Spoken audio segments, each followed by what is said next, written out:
Hello guys, welcome to Shinti's channel. I'm back with another recipe. Today I'm going to teach you how to make my favorite hot chocolate. It's my mother's recipe. It's different from other hot chocolates. Let's see the things we need. 1 tablespoon of cocoa powder, 1/4 cup of milk chocolate chips, 2 tablespoons of condensed milk, 1 glass of milk, some marshmallows to garnish.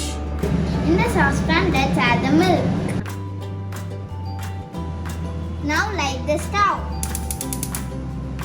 Add the chocolate chip inside the milk. Keep it in a low flame and let the chocolate melt. Keep stirring slowly until the chocolate melts.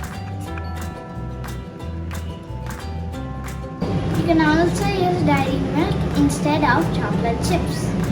The chocolate has melted well and the milk is boiling. To this, add the cocoa powder.